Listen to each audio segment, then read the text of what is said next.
روپیہ پیسہ میں آپ کو خوش آمدید کہتے ہیں۔ ناظرین، میں نے جیسے جیسے ہمیشہ بات کی ہے، بڑی گہری بات کرنے کی کوشش کرتا ہوں، آپ سمجھ لیں تو آپ کو شاید اس کا کچھ فائدہ پہنچے۔ بات کچھ ایسی ہے کہ قانون سازی تب کی جاتی ہے جب وہ سوٹ کرتی ہے ہمارے ملک کے اشرافیہ کو۔ عوام کو سوٹ کرنے والی قانون سازی، اس کے بارے میں کیا؟ مہنگائی کے بارے کیا؟ جو لوگوں کے مسائل ہیں ان کے بارے کیا؟ یہ ایک ایسا سوال ہے جس کا جواب مجھے نہیں ملا۔ تو ہمیں یہ سوچنا چاہیے، آپ کو، مجھے، کہ کیا ہمارے ملک کے اندر جو کچھ ہو رہا ہے یہ عوام کے مسائل کے لیے ہو رہا ہے؟ ہماری عوام اکثریت اس کی غریب ہے یا متوسط طبقے سے تعلق رکھتے ہیں، نیم متوسط طبقے سے تعلق رکھتے ہیں، ان کے لیے ہے؟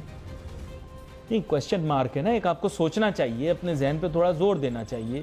آپ لوگ سیاسی لیڈران کے پیچھے ایک دوسرے کو تہمتیں لگاتے ہیں، برا بھلا کہتے ہیں، لڑتے جھگڑتے ہیں۔ میں ایک چھوٹا سا آپ سے سوال کرتا ہوں، جن سیاسی لیڈروں کے لیے، قائدین کے لیے آپ ایک دوسرے سے لڑتے ہیں، کیا اگر وہ آپ کے سامنے آ جائیں تو آپ سے ہاتھ بھی ملائیں گے؟ نہیں، ایک بات کرو، آپ کو پہچانتے ہیں، وہ آپ کو جانتے ہیں، آپ کے مسائل سے واقف ہیں، آپ کے مسائل حل کرنے کے لیے تگ و دو کر رہے ہیں۔ اس سوال کا جواب مجھے دینے کی ضرورت نہیں ہے، اس سوال کا جواب مجھے دینے کی ضرورت نہیں ہے، آپ کو خود احساس ہو جائے گا۔ میرے ساتھ آج بہت ہی اہم مہمان شامل گفتگو ہیں، تعارف کراتا چلوں۔ ڈاکٹر محمد ارشاد صاحب، سابق چیئرمین FBR، اور جناب سعید شفیق صاحب، جو کہ سابق صدر KCCI رہے ہیں، متحرک سیاستداں بھی ہیں۔ ڈاکٹر محمد ارشاد صاحب، آپ اپر ایچلونز آف ورلڈلی پاور میں رہے ہیں۔ The question is our country still an elitist state where problems are restricted and solutions are meant only for those who rule our country or have influence over our country؟ کیا کہتے ہیں آپ؟ Thank you very much علی، آپ نے مجھے دوبارہ یہ موقع دے دیا ہے۔ جی سر۔ دراصل دیکھیں، بات لا جو ہوتی ہے اور ڈیموکریسی جدھر ہوتی ہے تو لا پھر سب کے لیے ہوتی ہے، اس میں ایلیٹ اور نان ایلیٹ کا مسئلہ نہیں آتا۔ دراصل جو مجھے میری آبزرویشن ہے یا جو مجھے شکایت ہے، جو پریزنٹ لیجسلیشن ہو رہی ہے، اس میں ایک نمبر میجارٹی پہ آپ ایک ایسا ایشو حل کرنا چاہتے ہیں جس پہ across the board national consensus نہیں ہے، اور اگر اپوزیشن ایک واسٹ میجارٹی رکھتی ہے، اگر آپ نمبر آف ووٹس ان کا دیکھ لیں تو وہ شاید رولنگ اور جو ان کے اتحادی ہے ان سے زیادہ ہے۔ تو اگر آدھی قوم ایک لیجسلیشن کو ریزسٹ کر رہی ہے، نہیں مان رہی ہے، تو آپ ان کو کیوں پش کر رہی ہیں؟ تو جو آپ نے پہلی بات کی ہے اس کا مطلب یہ ہے کہ یہ تو پھر قوم کے لیے نہیں ہے۔ جب ساری قوم ایک ٹیبل پہ نہیں ہے، ایک پیج پہ نہیں ہے، تو یہ تو پھر ایک لمیٹڈ کلاس کے لیے یا ایک لمیٹڈ پرپس کے لیے ہے۔ تو یہ آپ کہنے میں بجا ہے کہ یہ پھر یا ایلیٹس کے لیے ہے یا ایک سلیکٹڈ گروپ کے لیے ہے، جن کے شاید یہ خود بینیفیشری ہے یا انڈیٹڈ ہے کسی وجہ سے۔ دیکھیں نا، پالیٹکس میں تو یہ ہوتا ہے کہ جب آپ الیکشن لڑتے ہیں تو اکیلے تو پارٹیاں نہیں لڑتی، لابیز اینڈ انٹرسٹ گروپ ان کو سپورٹ کرتی ہے، اور پھر ان کا ایک ایجنڈا ہوتا ہے، تو آپ نے ان کو تو ماننا پڑتا ہے۔ تو یہ مجھے ایسا نہیں لگتا۔ دیکھیں، الیکشن کے جو اصلاحات ہیں بالکل ضروری ہے، ہونے چاہیے، لیکن اب سب کو اکٹھا کر کے لے جائے نا، جو ایک نیشنل ڈاکومنٹ ہو، جو ایک پارٹی کا ڈاکومنٹ تو نہ ہو نا۔ باقی جو آپ اسٹیٹ بینک اور ان کا کر رہے ہیں تو اس پہ آپ دیکھیں اکراس دا بورڈ تو کسی کی کنسنسس نہیں ہے۔ تو نیچرلی میں آئی ایگری ود یو اس پوائنٹ تک کہ یہ کوئی کسی کلاس یا کسی گروپ کے لیے یہ ساری لیجسلیشن زیادہ فائدہ دے گی بجائے یہ نیشنل کی۔ میں یہ نیشنل نہیں ہوگی جب تک اس پہ کنسنسس نہیں ہوگا۔ بڑی اہم بات آپ نے کی ہے۔ میں سعید شفیق صاحب آپ کی جانب آؤں گا۔ سعید شفیق صاحب، اصل میں بات یہی ہے کہ ساری ایکویژن سے میں یہ دیکھتا ہوں کہ عوام جو ہے وہ غیر موجود ہے، ساری ایکویژن میں ہے نہیں۔ وہ کہتے ہیں نا سارے ویریبلز موجود ہیں، ساری چیزیں موجود ہیں، پر اس میں عوام کا ویریبل موجود نہیں ہے۔ عوام کے مسائل کا ویریبل موجود نہیں ہے، اور عوام سے منسلک جو معیشت ہے وہ منسلک نہیں ہے. آپ اس سے اتفاق کرتے ہیں یا اختلاف کرتے ہیں؟ اگر آپ مجھے اجازت دیں تو میں 2 منٹ آپ کے صرف ایک حکایت ٹائپ کی ایک چیز واٹس ایپ پہ میں نے پڑھی تھی، میں شیئر کرتا ہوں آپ کے ساتھ بھی اور ناظرین کے لیے بھی، جو حال عوام کا اس وقت ہے. کہ ایک بستی کا سردار تھا اور بستی میں بڑا امن و امان تھا اور بڑا سکون اور چین تھا اور کافی عرصے سے تھا. تو اس نے ایک دن یہ سوچا کہ کہیں ایسا نہ ہو کہ میرے لوگ جو ہیں ان میں بے حسی بڑھ جائے. اتنا سکون اور امن جو ہے نا بعض اوقات یہ چیزیں بھی پیدا کر دیتا ہے.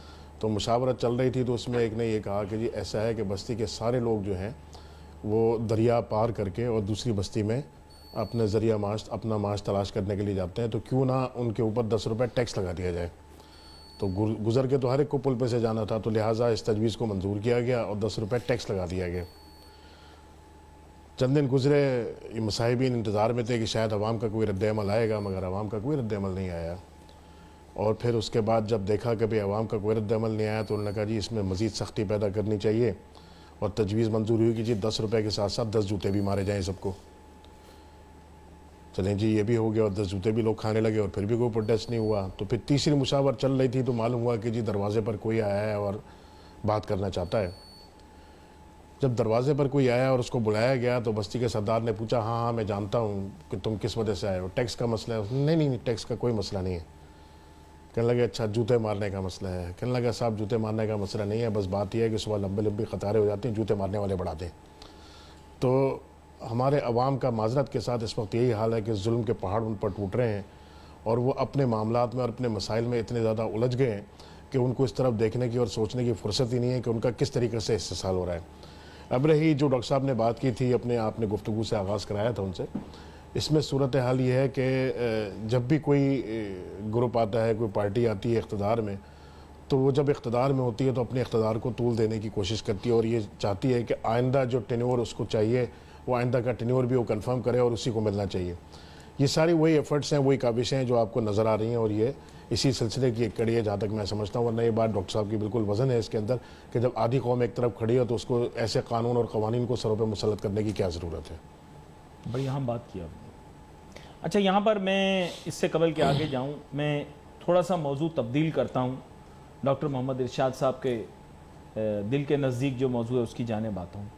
سر بات یہ I will be very frank with you, آپ ٹیکس کلیکشن اور ریونیو پہ فوکس کر رہے ہیں اور اس ٹیکس ریونیو اور کلیکشن کو کر کے آپ نے یا تو ملک کے اخراجات پورے کرنے ہیں یا بیرونی قرضہ جات ادا کرنے ہیں. لیکن افسوس کے ساتھ آپ کو بتاؤں گا جب ڈالر کو آپ مہنگا کر دیں گے، روپے کو سستا کر دیں گے، آپ سر سارے سمندر کا پانی بھی پی جائیں گے نا، یا سارے سمندر کا پانی بھی اگر چھننے میں جمع کرنے کی کوشش کریں گے تو وہ ممکن نہیں ہے. Everything will flush out. ابھی ہو کیا رہا ہے، آپ ٹیکس کلیکٹ کر رہے ہیں لیکن انفارچونیٹلی صرف ایک سائٹ پر فوکس کر رہے ہیں، دوسرے سائٹ پہ کوئی فوکس نہیں کر رہے. آپ ساری دنیا کا ٹیکس بھی اکٹھا کر لیں گے تو کوئی فائدہ نہیں ہوگا، کیونکہ جب آپ ڈالر کو مہنگا کر دیں گے تو all that tax goes down the drain. It is just an exercise in futility. کیا کہتے ہیں آپ؟ دیکھیں میں علی آپ کو شاید ایک دفعہ ہماری اس پہ پہلی بھی گفتگو ہو رہی تھی جب یہ ایکسچینج ریٹ یہ اس طریقے سے بڑھا رہے تھے. میں نے تاریخ میں شاید ایسا کوئی واقعہ صرف ہمارے ملک میں نہیں، میں نے دنیا میں کسی ملک میں بھی نہیں دیکھا، میں نے جنگوں میں بھی نہیں دیکھا جدھر ایون ڈیفیٹ ہوئی ہے لوگوں کی. میں نے ان کنٹریز کا بھی اس طریقے سے ان کا ایکسچینج ریٹ ڈیپریسیشن نہیں دیکھا. میں خود اس کو ایک ڈالر شاک کہتا ہوں. اسی نے ایکچولی یہی mother of all the economic ills ہے، اور اس نے صرف اکانومی کو نہیں، میں تو کہتا ہوں اس گورنمنٹ کا بھی جو پولیٹیکل ایسٹ ہے اس کو ان سے چھینا ہے. اور مجھے افسوس یہ ہو رہا ہے کہ کوئی ان میں کوئی سینسٹیوٹی بھی نہیں ہے. دیکھیں آپ ایک چھوٹا سا ملک ہے، اس لحاظ سے ایک چھوٹی سی اکانومی ہے، اور ہمارا ڈالر مارکیٹ بہت چھوٹا ہے. آپ اگر اس کو مارکیٹ فورسز کے رحم و کرم پہ چھوڑیں گے تو یہ تو کنٹرول میں نہیں آئے گا.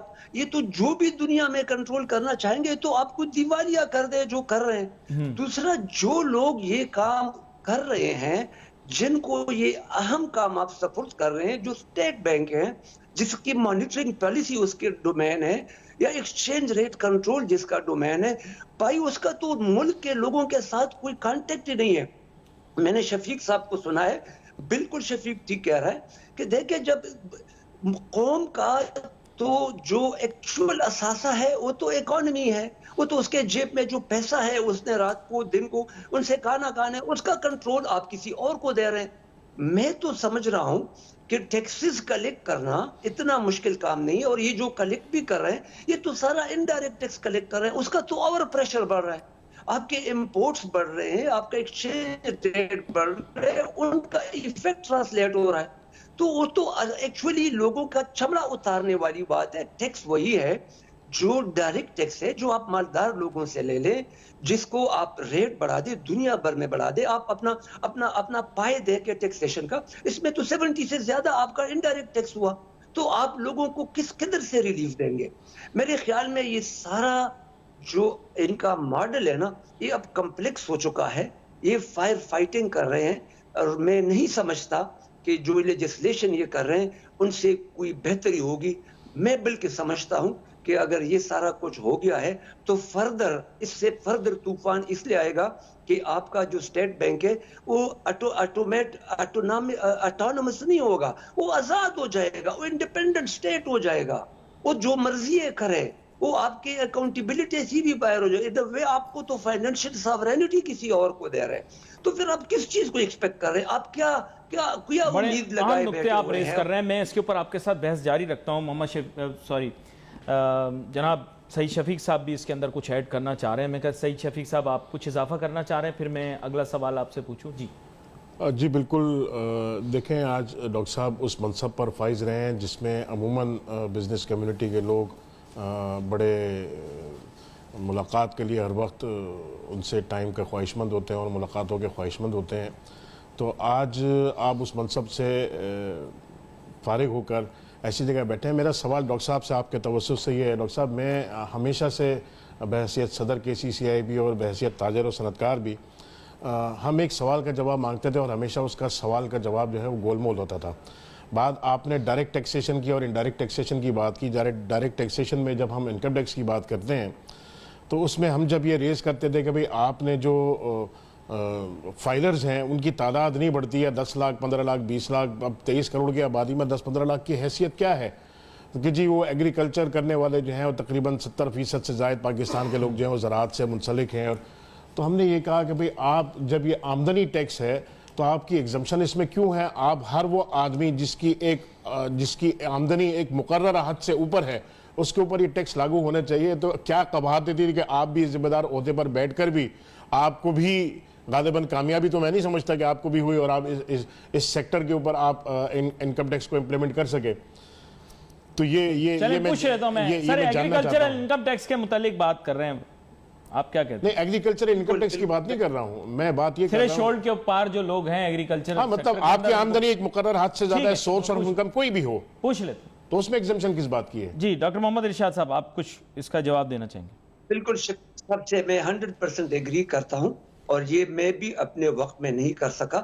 میں صرف یہ ایک جو عرض گزارش کرنا چاہتا ہوں کہ FBR جو ہے، ہم تو ایک پروپوزل پیش کرتے ہیں، دیکھیں پاس ایک لا کو بنانا تو پارلیمنٹ میں ہوتا ہے. اصل میں ٹیکس تو FBR نہیں لگاتا، ٹیکس بیسیکلی پارلیمنٹ لگاتا ہے. میں آپ کو ایمانداری سے بتاتا ہوں کہ یہ ایک وقت میں نہیں، یہ کئی بجٹس میں یہ بحث میں آئی ہے اور اس میں پروپوزل بھی بنے. آپ کو یاد ہوگا ذوالفقار علی بھٹو صاحب کے ٹائم میں تو ہمیں اتنے آرڈر ملے تھے، ہم نے تو اس کے لیے سرکلز بھی اس وقت بنائے تھے اور ہم یہ ٹیکس لاگو کرنے کے لیے تیار ہیں. آج بھی FBR میں وہ سارا انفراسٹرکچر ریڈی ہے. ایشو یہ ہے کہ اس کے لیے تو پولیٹیکل ول چاہیے، یہ تو کنسٹیٹیوشنل امینڈمنٹ چاہیے. تو ان میں تو جو ہمارے نمائندے ہیں وہ تو سارے وہی ہے جو اسے ہٹ ہوں گے تو کیوں کریں گے؟ وہ تو کرنا ہی نہیں چاہتے نا.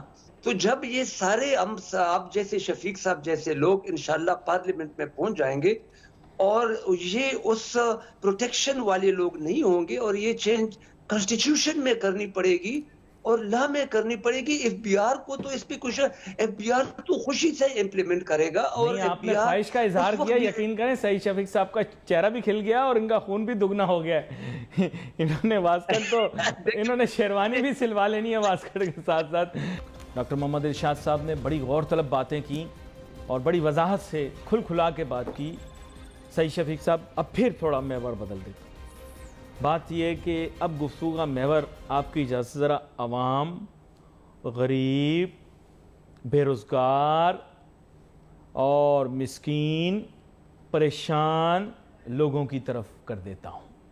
ان کے پرابلمز کے ریزولوشن کے لیے ورکنگ بہت ضروری.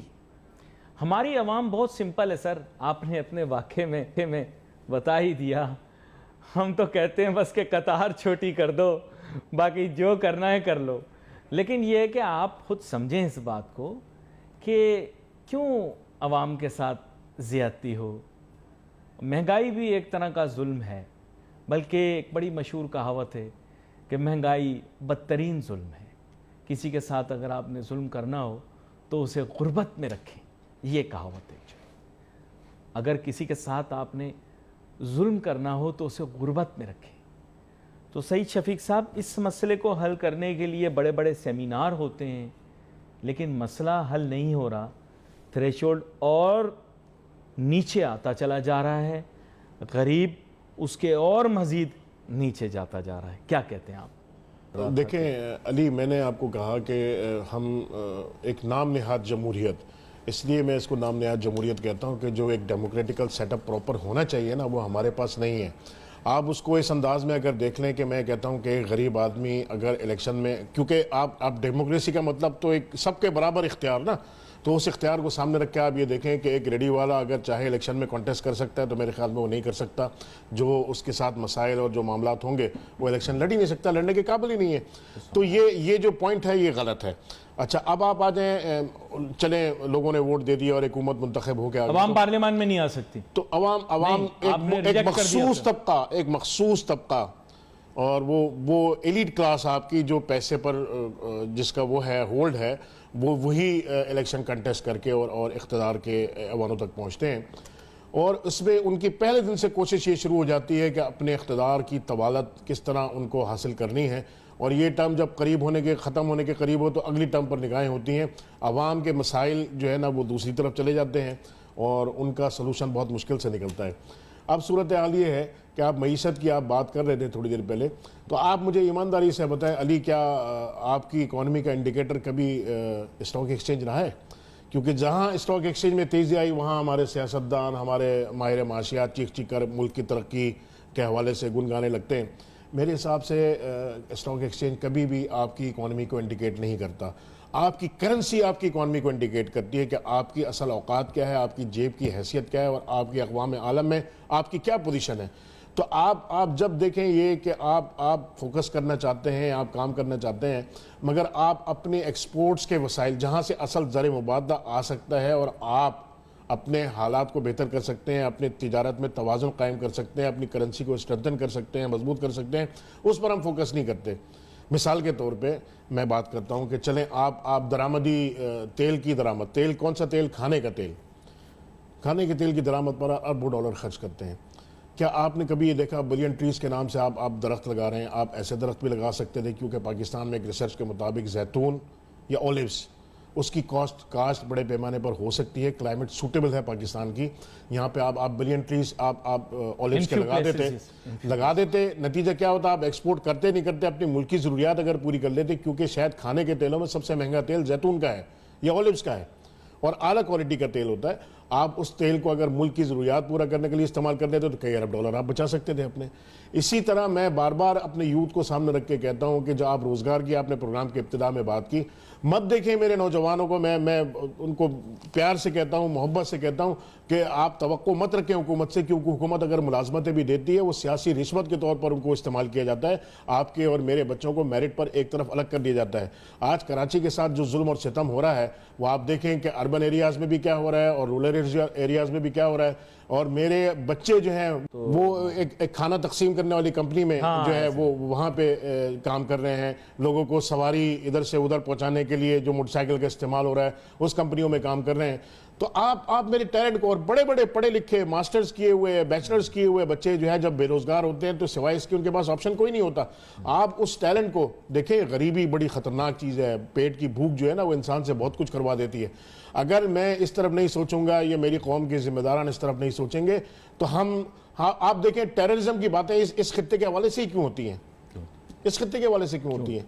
اسی لیے اس کی وجہ یہ ہے کہ ہم نے اپنے نوجوان کے روزگار کا, اس کے مستقبل کا جو ہے نا اس کی بہتری کا نہیں سوچا کبھی بھی. تو ایسے لوگ جن کی آنکھوں میں تاریکی ہو, جن کو اپنے مستقبل کے حوالے سے مایوسی نظر آئیں, وہ بڑی آسانی سے اعلی کار بن جاتے ہیں اور دشمنوں کا ٹارگٹ بن جاتے ہیں. گہری بات کی آپ نے, گہری بات کی. آپ اس حوالے سے سوچیں کہ آپ ان کے لیے ایسی چیزیں دیکھیں. آج ایکسپورٹ کرنے کے لیے آپ کو کنٹینر بھرنے کی ضرورت نہیں ہے. آج ایکسپورٹ کرنے کے لیے آپ کو مینوفیکچرنگ یونٹ لگانے کی ضرورت نہیں ہے. جہاں دنیا میں کمیونیکیشن اتنی تیز ہوئی ہے وہاں دوسرے وسائل بھی بہت تیزی سے آگے بڑھے ہیں. کئی بچے مل کے مختلف, میں نے دیکھا میرے سامنے مثالیں ہیں کہ گھریلو خواتین بیٹھ کے مختلف جگہوں سے سوٹس بنواتی ہیں, لیڈیز سوٹس, اور ان کو پارسل میں پیک کر کے ایکسپورٹ کرتی ہیں. وہ ایکسپورٹ اس لیے میں کہتا ہوں کہ اس کے پاس ڈالرز ہی آتے ہیں آپ کے پاس. تو آپ اپنے بچوں کو اس طرح کے مختلف کاموں میں انوالو کر کے اپنے ملک کی آمدنی اور ریسورسز کو بڑھا سکتے ہیں. اور دوسری بات جو آپ ٹیکسیشن کے حوالے سے بات کر رہے تھے, آپ اجازت دیں تو دوبارہ سے آپ کی جانب آ جاتا ہوں. ڈاکٹر محمد ارشاد صاحب کی جانب جانا چاہوں گا. یہاں ٹیکسیشن کی آپ نے بات کی تو ان سے بھی ٹیکسیشن کا پوچھتا ہوں اور آپ کو بھی بتاتا ہوں. سر پھر وہی بات کروں گا, آپ کہیں گے دیکھو گھسی پٹی وہی بات کر دیتا ہے. پچھلے پروگرام کے اندر بھی یہی بات کی تھی ٹیکس ریفارم کی. اجازت ہو تو اس دفعہ بھی پوچھ لوں, سر ٹیکس ریفارم کے شعبے میں کیا کام ہوا, کچھ آپ کی نظر سے گزرا تو مجھے ضرور بتائیں. دیکھیں میں تو ایگزیکٹ آپ کو آنیسٹلی بتا دوں کہ جو انٹرنل ہے ایف بی آر میں اس وقت ہو رہا ہے, مجھے تو ایگزیکٹ میں پریوی نہیں ہوں اس کا, لیکن جو ہمیں 3 سال ہو گئے ہیں. اور اگر آپ کو یاد ہو جب یہ گورنمنٹ آئی تھی تو پرائم منسٹر کا جو فرسٹ اسپیچ تھا قوم کو, اس میں ایف بی آر کے ریفارمز کا ذکر تھا, اور شاید 2 ہی باتیں تھی جس میں ایف بی آر کا ریفارم اولین تھا. اور ہمیں بہت سی توقعات تھی, جس طرح اس گورنمنٹ سے جتنی بھی مسائل شفیق صاحب نے بتائے, آپ نے بتائے, ان سب مسائل سارے ملک کے, اور ہم نے ان سے تنگ آ کر ایک چینج کو ووٹ دیا تھا کہ شاید ہمیں ریلیف ملے گا, اکانومی میں بھی ملے گا, ٹیکس زیادہ ہوگا لیکن ٹیکس لوگوں کو ریلیف دے گا. جب ٹیکس زیادہ لوگوں پہ ہوگا تو آپ کو ریٹ ریڈیوس کرنا پڑتا ہے, تو ریلیف بھی لوگوں کو ملتا ہے اور ٹیکس بھی بڑھتا ہے. انفارچونیٹلی اس طرف مجھے کوئی بڑی پیش قدمی نظر نہیں آ رہی, اس لیے کہ جس طرح شفیق صاحب نے کہا کہ اگر آپ بیس کو براڈ نہیں کر سکتے تو آپ جو مرضی ایکشن ٹیکسیشن میں لیں گے وہ ورٹیکل موومنٹ ہوگی, وہ انہی لوگوں پہ بوجھ بڑھے گا جو آلریڈی ٹیکس میں ہیں, اور آپ سے متنفر ہو جائیں گے. اچھا ایک چیز آپ سے ڈاکٹر محمد ارشاد صاحب میں نے پوچھنی تھی. آپ نے دیکھا ہوگا آپ کے ایک ساتھی بہت زیادہ متحرک ہوئے ہیں, ساتھی تو میں نہیں کہوں گا اس حساب سے کہ وہ آپ کے دائرے سے منسلک تو نہیں تھے, لیکن وہ اس منصب پہ ضرور فائز رہے جس منصب پہ آپ بھی ہے. شبر زیدی صاحب وہ آج کل بڑے متحرک ہوئے ہیں, معاملات کے اوپر بڑی نظر ثانی کر رہے ہیں, عوام کے معاملات کے اوپر بڑی گہری باتیں کر رہے ہیں. تو یہ عہدے اختیار پہ تھے جب, تو تب آپ نے یہ باتیں سنی تھی ان سے, یہ جو ابھی جن ریفارمز اور جن معاملات کے بارے میں بات کر رہے ہیں, one holds very powerful position, تو تب تو انہوں نے بالکل اس کے بارے میں بات نہیں کی, جبکہ آپ کو پتہ ہے یہ تو پرائیویٹ سیکٹر کے آدمی. اور سب سے اہم بات یہ کہ سر جو ہم مائکرو فوکس کر لیتے ہیں اور ایس ایم ایز کو ٹارگٹ کرنا شروع کر دیتے ہیں ٹیکسز کے لیے, بات یہ آپ پروگرام کے اندر بارہا یہ بات کہتے رہے کہ پاکستان کے اندر جو لارج ٹیکس پیئرز ہیں, ملٹی نیشنل کمپنیز ہیں, جو میجر امپورٹرز ہیں, they are the biggest contributors towards the overall cake of tax. یہ صحیح ہے؟ پچھلی دفعہ آپ نے بتایا تھا, I think roughly about 80% of the contribution comes from large corporations. Am I correct? میں ایگزیکٹ 80% تو نہیں کہ ہاں ان کا مینوفیکچرنگ میں ان کا رول سب سے زیادہ ہے, لیکن آپ مجھے بتائیں کہ انہی لوگوں کی وجہ سے تو آپ کا ایس ایم ای سیکٹر بڑا ہی نہیں ہے. ہم ایس ایم ای سیکٹر میں پہلے تو گورنمنٹ نے کوئی اس کے لیے کوئی روڈ میپ, کوئی ان کے پاس پلان یا اسٹریٹجک پلان تو ہے نہیں. جو لوگ خود سے کچھ کام کر رہے ہیں نا، ہم ان کے پیچھے ٹیکسیشن میں پڑتے ہیں. دیکھیں یہی اسی میز ہے، اگر آپ ان کو ٹیکس کریں گے تو یہ ان کا کیسے مقابلہ کریں گے؟ یہ تو بہت بڑے شخص ہیں، یہ تو ان کو سارے کو کھا لیں گے. اور جس طرح آپ کو نا سوسائٹی میں ایک مڈل کلاس ہونی چاہیے تاکہ وہ ایک شاخ ابزار کو go between the lower and the upper class. Economy میں آپ کو اسمی از اے مڈل کلاس، آپ ان پہ فوکس نہیں کریں گے اور آپ ان کو شاباش دیتے جائیں گے تو یہ تو دو ہی رہیں گے، یا تو فقیر رہے گا یا یہ بادشاہ رہیں گے، جس طرح ہمارے ساتھ ایگزیکٹلی ہو رہا ہے.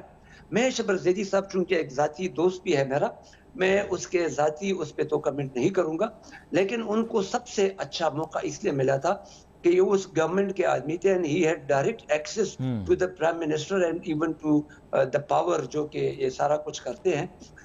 تو اسی وقت تو بہت کچھ کر سکتے ہیں، لیکن مجھے لگتا ہے شاید اس کی کوئی طبیعت خراب ہو گئی اور وہ سارا کچھ نہیں کر پا سکے. شاید یہی وجہ ہوگی. میرا تو اس کے ساتھ بعد میں کوئی کانٹیکٹ نہیں ہوا، لیکن چونکہ آپ کو پتہ ہے میں کراچی میں 4-5 سال چیف کمشنر رہا ہوں، تو نیچرلی یہ ایک چارٹرڈ اکاؤنٹنٹ تھے، تو میرے پاس تو ان کے کام ہوتے تھے. قابل آدمی ہے، لیکن انفارچونیٹلی جو وہ بول رہا ہے وہ کچھ بھی ان میں سے نہیں کر سکا. اور اب اس وقت شاید ان کو ایک گائیڈ اگر گورنمنٹ لیتی ہے، ان کا آدمی ہے، تو یہ جا کے امپلیمنٹ کرا دے، بجائے کہ ٹی وی پہ بولنے سے مجھے اور آپ کو سمجھانے سے تو فرق نہیں پڑے گا. اگر کوئی ریفارم کہیں ہو رہا ہے ان کو شاید وہ پریوی ہوگا گورنمنٹ، میں تو نہیں ہوں، تو ان کو جا کے ادھر بیٹھ کے یہ کام کرانا چاہیے. اور جو دیکھیں جب آپ کلیم کرتے ہیں نا سر، دیکھیں جب پرائیویٹ سیکٹر سے آپ بندہ لاتے ہیں، رینکر کو ریجیکٹ کرتے ہیں، ٹینو اور بیوروکریٹس کو آپ ایک سائٹ پہ کرتے ہیں، ایک فریش امپٹس لے کر آتے ہیں، تو ڈیفینیٹلی پھر پرفارم بھی ہونا ہوتا ہے اور پھر آپ کو دکھانا بھی ہوتا ہے. کیونکہ دیکھیں جب یہی لوگ دوسری سائڈ آف دا ٹیبل بیٹھتے ہیں، دوسری سائڈ آف دا ڈیسک بیٹھتے ہیں، تو کہتے ہیں کہ یہ میجک وانڈ ہم گھمائیں گے اور FBR ٹھیک ہو جائے گا. میں صرف شبر زیدی صاحب کے بارے میں بات نہیں کر رہا، کہیں وہ غلط نہ سمجھ لیں، ان کے پاس پروگرام کی ریکارڈنگ پہنچتی ہے تو وہ تھوڑا اس کو برا مان جاتے ہیں. لیکن میں یہ کہہ رہا ہوں کہ لوگ سمجھتے ہیں کہ ایک میجک وانڈ ہوگی، وہ گھمائیں گے اور FBR ٹھیک ہو جائے گا. میں صرف اس پرسیپشن کو کلیریفائی کرنا چاہ رہا تھا. یہ ایک جملہ آپ کی طرف سے، پھر ایک جملہ سعید شفیق صاحب کی جانب سے لیتا ہوں. تو سعید شفیق صاحب، بات یہ ہے کہ یہ میجک وانڈ کانسیپٹ ہوتا ہے نا، یہ معذرت کے ساتھ آپ کے یہاں بزنس مین بھی ہوتا ہے. ہر آدمی کہتا ہے مجھے PIA دے دو، میں میجک وانڈ گھماؤں گا PIA ٹھیک ہو جائے گا، میں میجک وانڈ گھماؤں گا پاکستان سٹیل ٹھیک ہو جائے گا. کوئی کہتا ہے کہ میں میجک وانڈ گھماؤں گا ملک ٹھیک ہو جائے گا. اس چکر میں ہر آدمی سمجھتا ہے کہ میجک وانڈ کوئی ہوگی، ہم وہاں جا کے گھمائیں گے اور ملک ٹھیک ہو جائے گا. سعید شفیق صاحب آخری جملہ بس. جی علی دیکھیں، تھوڑا سا جو میں اپنا خیال ہے وہ آپ کے ساتھ شیئر کر لیتا ہوں. میرا جانا ہوا بنگلہ دیش میں نے دیکھا، وہاں پہ جو ایکسپورٹرز ہیں اور جو ملک کے لیے زر مبادلہ حاصل کرتے ہیں، ان کو سال میں ایک گاڑی امپورٹ کرنے کی اور ان کے لیے الگ نمبر پلیٹ کے ان کو ایک پروٹوکول ان کو ملتا تھا، عزت احترام کا پروٹوکول کہ یار یہ ملک کے لیے زر مبادلہ ریونیو حاصل کرتا ہے. آج آپ کے ملک میں بدقسمتی سے ایک ٹیکس نہ دینے والے کا پروٹوکول اور دینے والا دونوں کا برابر ہی ہے. ایک طرف آپ یہ کہتے ہیں کہ جی آپ یہ گاڑی خرید لیں، اس پہ ٹیکس جو لگے گا وہ اس کے لیے فائلر کے لیے 1 لاکھ روپے، نان فائلر کے لیے 2 لاکھ روپے، خود ہی آپ اس کو دوسرا راستہ دکھا دیتے ہیں. تو مجھے یہ بتائیں جو جنرل پرسپشن ہے لوگوں میں وہ یہی ہے کہ یار ایک دفعہ اگر رجسٹرڈ ہو گئے تو FBR نے چمٹ جانا ہے، یا لوگوں نے، حکومت نے جو ہے نا وہ گلا دبوچ لینا ہے اور پھر جان چھڑانی مشکل ہے، تو لہٰذا لاکھ روپے زیادہ دے کے اپنی جان چھڑا لو، وہ زیادہ اچھا ہے. تو یہ کلچر ہمارے یہاں کا جو ہے نا، جب تک آپ ٹیکس دینے والے کو ایک عزت نہیں دیں گے، اس کی ایک رسپیکٹ نہیں ہوگی، اس کا ایک اس کو اسٹیٹس سمبل بنا دیں آپ کہ یار میں ٹیکس پیئر ہوں تو میرے ایک اسٹیٹس سمبل ہے کہ میں فخر سے سر اٹھا کے چلوں کہ ہاں میں اپنے ملک اور قوم کے لیے ٹیکس دیتا ہوں یہاں پہ، کہ میں بغیر کھائے ہوئے بل دیتا ہوں. ہاں اور مطلب سوری غلط نکل گیا. نہیں، اصل بات یہی ہے کہ آپ ہوٹل میں گئے، آپ نے کھانا نہیں کھایا، آپ نے بل ادا کیا، آپ بہت اچھے بھائی، آپ کو سلوٹ. سر کہاں کسی کو بھی کوئی فیسیلٹی نہیں مل رہی اصولی طور پہ پاکستان کے اندر. ود آل ڈیو ریسپیکٹ، آپ کو میری بات بری لگے گی، بات یہ ہے کہ میں ترقی یافتہ ممالک میں بھی گیا ہوں، ترقی پذیر ممالک میں بھی گیا ہوں. ٹیکس کا نظام وہ ہوتا ہے جہاں ترقی ہو رہی ہوتی ہے، مراحت مل رہی ہوتی ہیں، عوام ٹیکس دیتی ہے، والنٹیرلی نہیں دیتی لیکن ٹیکس دیتی ہے، اس کو پنچ نہیں کرتا. ایک جملہ اور مجھے اجازت دے دیں. دیکھیں بات یہ ہے، دیکھیں علی میں بالکل 100% صاحب ایسے ایگری کرتا ہوں، لیکن اگر کوئی بندہ یہ سمجھتا ہے کہ ان کے پاس میجک وینڈ ہے اور یہ سارا کچھ کر کے ٹھیک کر لے گا تو اس میں کوئی فرق خود ہوگا، ایسا ہوتا نہیں ہے. FBR ایک ادارہ ہے اور ادارہ سسٹم سے چلتا ہے، ایک پروسیجر سے چلتا ہے. جب تک آپ ان سسٹمز اور پروسیجرز کو ٹھیک نہیں کریں گے تو یہ کوئی جو بھی کہے گا وہ غلط کہے گا. ایک بندے سے فرق نہیں پڑتا. اور نہ ریفارم ایک دن کا کام ہے. وقت ختم ہو گیا. آپ دونوں مہمانوں کے ساتھ گفتگو کرنے کا میرا بڑا دل چاہ رہا ہے مزید، لیکن کیا کروں، وقت ختم پروگرام کا آج کا. لیکن آگے آنے والے دنوں کے اندر آپ کو دوبارہ ضرور مدعو کریں گے اور گفتگو کو جاری رکھیں گے. We wait for message on Facebook. Ali Nasir ہماری ٹیم کو اجازت دیجیے. اللہ حافظ.